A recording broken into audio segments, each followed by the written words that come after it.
Invasão secreta e as coisas vão ficando mais e mais complicadas. Mas segura aí que eu vou te contar tudo o que aconteceu nesse episódio depois da vinheta. Vamos lá! Olá, sociedade de consumo pop! Estamos de volta, esse é mais uma coisa no canal 4 Coisas. Sou o Pablo Peixoto, youtuber que mais trabalha no Brasil. Vamos falar de Invasão Secreta, capítulo 3. E as coisas estão complicando. Vários confrontos, várias revelações.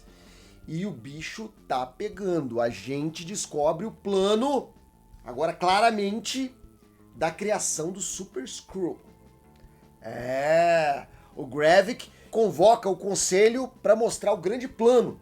Ele diz: os humanos são fracos, mas eles têm super-heróis. Então, vamos equilibrar forças. Desenvolvi esse aparelho de manipulação genética para dar superpoderes aos Skrull, nos tornarmos Super Skrulls. E ele já está testando, porque parece que o Extremis já está no Gravik. E a gente vê a imagem do Gravik também com poderes do Groot. O Super Skrull é um personagem que surgiu lá nos quadrinhos e ele tem os poderes dos 4 do Quarteto Fantástico. Ele tem chamas, ele tem invisibilidade, ele estica e ele é forte e resistente como coisa. Dessa vez eu acho que eles vão fazer uma adaptação com os 4 poderes dos 4 seres que a gente viu. Aquele grandalhão da Cool Obsidian, né, da Ordem Negra, que o Doutor Estranho cortou a mão dele fora, estão usando o DNA dele para dar super força e resistência. Ele vai ter o fogo do Extremis, que dá também um bônus de regeneração. Ele vai poder esticar, como o Groot faz, né, uma adaptação. E vai ter poderes de gelo, porque tem um gigante de gelo também ali sendo estudado. Talvez o gelo ali dê invisibilidade, mais ou menos, mas também dê poderes de criogenia, que fica um Super Skrull muito perigoso. Parece que é isso aí que vai rolar. Ao mesmo tempo, o Nick Fury vai pra casa. Ele é demitido pelo Rhodes, será que é o Rhodes mesmo? E ele vai pra casa. A gente descobre que o Nick Fury era casado. Ficou uma dúvida no último capítulo se ele sabia que a esposa era uma Skrull ou não. Eu cheguei a levantar esse assunto numa live dizendo, pô, se o Nick Fury, que é o Nick Fury, não consegue descobrir que a própria esposa é um Skrull infiltrado, tem alguma coisa muito errada com o Nick Fury. Aí é sacanear demais o personagem. E olha que eles estão, né, dando o Nick Fury várias camadas de decadência nessa série. Mas não, ele sabe o tempo todo, mostra um flashback também com o rejuvenescimento dos dois, deles se conhecendo e se casaram e estão vivendo juntos. E ela reclama o seguinte, que da primeira vez do Blip, que ele morreu, ela ficou muito triste, ela, né, ficou mal e teve o luto e tal, ela superou e ele voltou do nada. Mas quando ele volta depois do Blip, ele vai pra Sabre e não volta mais. Fica anos lá, que a gente viu isso no Homem-Aranha Sem Volta Pra Casa. E aí ela de novo fica sem o cara. E ela se revolta e parece que tá trabalhando com a revolta Skrull.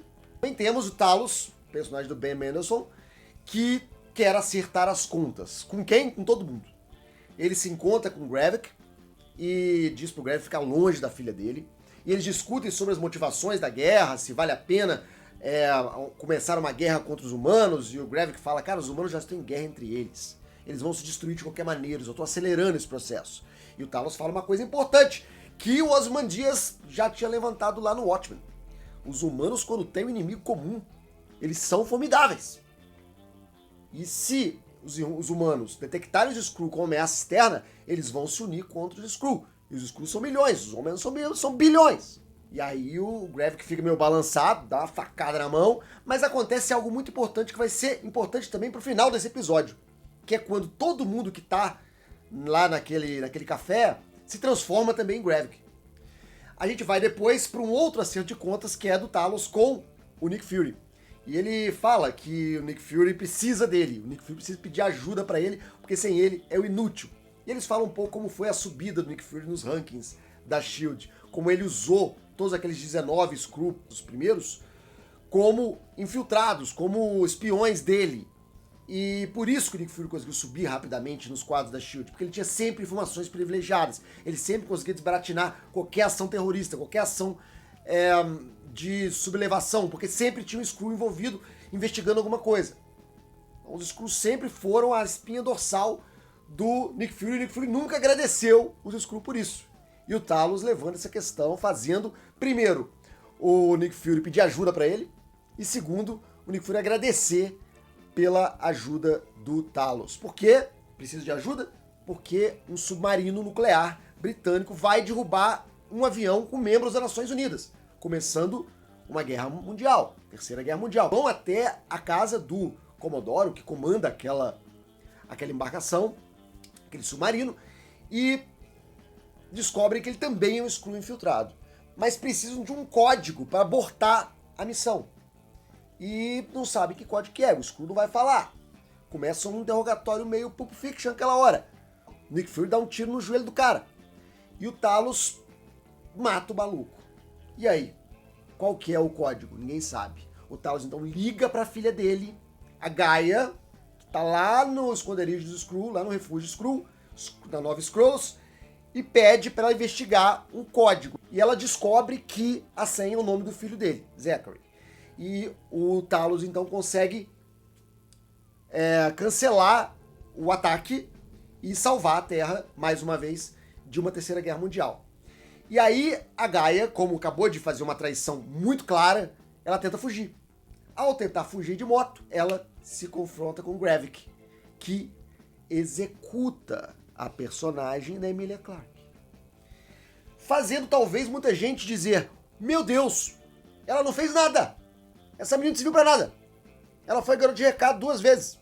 Fez nada na série. Tão celebrada, tão boa, a menina do Game of Thrones. Cara, que fase, hein? Que fase a Emilia Clarke, que decadência. Que a Emilia Clarke, que a Gaia não morreu, a gente sabe porque tem cenas dela no trailer. O trailer aí estragou. Tem cenas do trailer que não apareceram ainda na série. Aí ela vai aparecer futuramente. Ou o tiro foi superficial, não pegou nenhum órgão vital e ela tá viva, vão conseguir salvá-la. Ou ela tem até o Extremis já.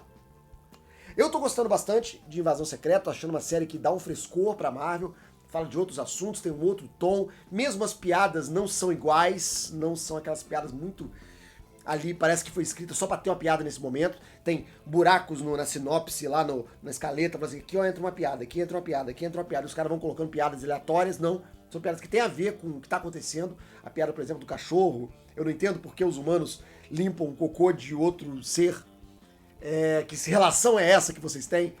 Esse tipo de piada funciona bem, ela é engraçada e ela tá dentro do que eu acho que aqueles personagens pensariam naquele momento.